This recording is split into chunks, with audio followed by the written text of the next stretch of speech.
What's going on? It's SFT, and I got a hot video for you guys today. And this was all in my mind while I was just scrolling this morning through some NFL content. Why do people speak about the NFL like it's the NBA? You know, when I look at sports channels like Get Up, Nightcap with Shannon and Ocho, First Things First, and even like the worst shows at times if there's nothing on the facility. They should have found a way to keep skipping Shannon's Undisputed show, but either way, when I look at these sports channels, one thing I always find is they speak about the NFL like it's the NBA. And I understand for the interaction, for the views, that is important in a way because it simplifies the sport, the understanding of the sport, and the ability to deliver a video that gets people riled up in a way. But one thing I just don't like is it takes away so much beauty from the sport of football. The reason why I love watching football, I love it because of the complexity of the sport, because of what it takes for a team to actually win a football game, what it takes from the offensive line to the quarterback, to the receivers, to the running back, in terms of not just running the football, picking up the blitz, blocking, being a good check down option, making a guy miss, getting those extra yards. I love the concepts and football in its entirety. And when we have conversations about the sport, right, especially these type of channels, they take away so much beauty from the sport. And I want to start off with quarterbacks because certain NFL shows, most NFL shows I would say, they talk about quarterbacks like they're NBA players, like they're star NBA players, like they're getting one-on-ones, you know, like they're going into games, calling their own damn plays and having to deliver pinpoint balls. No, they have to run a system by their offensive coordinator or offensive coach. They're depending on their offensive line to block for them, to give them enough time for them to get the ball off, for guys to be in certain situations or certain places at the right time. If a guy does get pressed at the line, then the ball might need to come out a little bit later. There's so many things that play into the sport. Also, the blitzing, the different looks you get, the disguising, especially if you watch the Minnesota Vikings. There's so much beautiful things that play into the sport that an offense coordinator needs to be prepared for. Yet we speak about quarterbacks like they're NBA stars. It's just such a weird thing.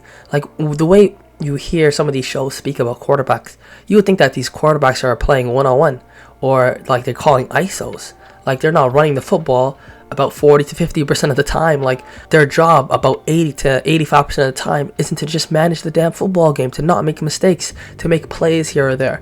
I can't stand the way we talk about the sport of football, especially the way the media talks about the sport of football. An example would be, I remember last year when the offensive coordinator for the Bills got fired. And the reason why he got fired obviously was because their offense was poor. They couldn't run the football effectively.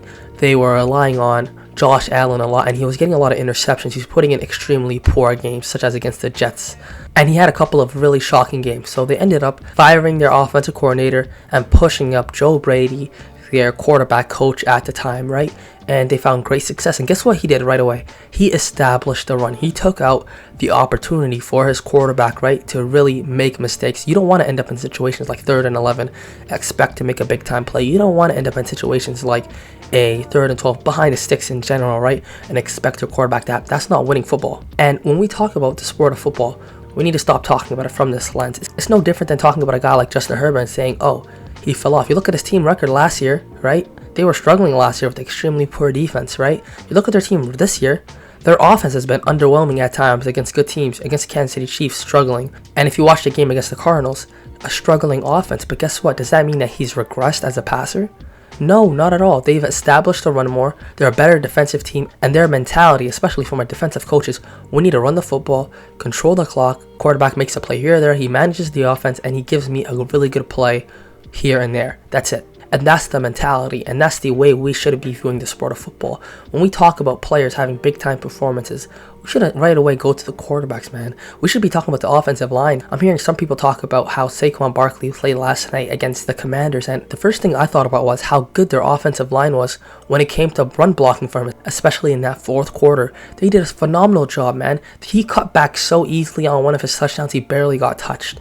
That speaks to how good the run blocking is. And I don't know why we don't talk about the offensive line, the impact of a quality offensive line, but getting back your left tackle, getting back your right tackle, him being healthy for a couple of games, and establishing themselves against a poor defensive line. There's so many better things to talk about when we talk about a team than just the damn quarterback. And the development of quarterbacks in the NFL is so much different than the development of young NBA top 5 or lottery picks. It's so much different. The expectations from them, the understanding of the game from them, the timing, right? The understanding of the blitz, the understanding of how long they should hold onto the ball, the understanding of situational football, getting rid of the football when you have to get rid of it, not holding onto it for too long, sometimes taking less to later on get more. There is so much that plays a part into the success of a quarterback. The play calling. If you look at last night, for example, if you look at the game on Thursday Night Football, Washington at Eagles, I watched that game and thought to myself, the play calling in this game for Washington isn't that impressive.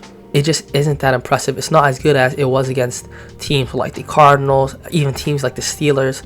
They are not that impressive. They're not getting down the field like they usually do. They couldn't get a deep completion. Their ability to protect the quarterback wasn't that great. This is an offense that did not perform at a high level, and I have to really look at the coaching and this coaching staff and say, why is that your players don't look prepared against the Eagles defense? That's a good defense, right? They're not a bad defense, but their best performances have been against the Bengals, have been against the Browns, have been against, teams like the Dallas Cowboys. Like, they haven't had great defensive performances against elite offenses. Yes, you could say against Washington, they had a great performance, and they absolutely did. They shut down Washington. But if I'm the Washington offensive coordinator, I'm not happy about how little options my quarterback had last night, how little options my quarterback had against the Eagles. So for me, when I watch a lot of games, especially when I see quarterbacks struggling or quarterbacks not playing to the level that you expect them to play at, I look at the offensive coordinator, I look at their ability to run the football, I look at all the other aspects outside of them, unless they're missing clear throws or missing clear reads.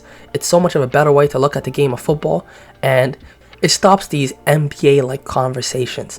And I want to get to my last point. You look at a team like the Kansas City Chiefs right now, offensively, they've been underwhelming in a lot of football games. Against the Chargers, they were underwhelming. Definitely against the Broncos last week, they were underwhelming. They've had some games this season where they had 17 points and less and still won the football games. Does that mean their offense isn't good? Absolutely. Does that mean the quarterback isn't good? They're just not executing at a high level. The play calling needs to be a lot better. You need to find ways to get guys open. There's no reason for a quarterback to have to hit a guy in the bucket every single throw. There should be some gimmies. There should be some easy plays where a guy's getting 7-8 yards, easy checkdowns. There has to be easy plays to warm your quarterback into the game. Everything can't be a struggle, and when things start becoming a struggle, it's not because the quarterback isn't doing a good job of throwing the damn football. It's because the play calling isn't there. It's because potentially they're not able to establish the runs, so the defense feels a lot more comfortable running man coverage at times or sitting in zone, not respecting that run game. Especially if you look at the Bills last year for that first half, they struggled to throw the football because their receivers are just getting plastered all over because they know you cannot run the football. You're not beating our front six.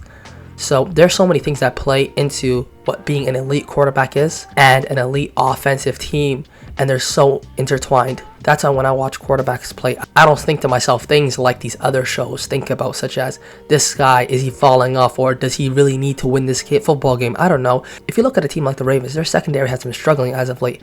I'm not looking at that football team thinking Lamar Jackson needs to step up this game. He really needs a win. No.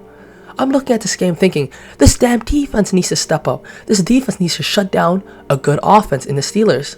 That's what I'm thinking to myself. But outside of that, that's all I really had to say. I just had to get off my chest because I see so much foolishness on some of these sports channels. It's ridiculous. Like, these conversations are not healthy. They're just narrative pushing, and I don't mind if you're going to push a narrative on a coordinator, if you're going to push a narrative on a potential coach, or, on a certain aspect of the team. But when you start just speaking ignorantly about the sport, a beautiful sport at that requires so much for a team to win a football game, it just becomes ridiculous, and I don't like hearing that.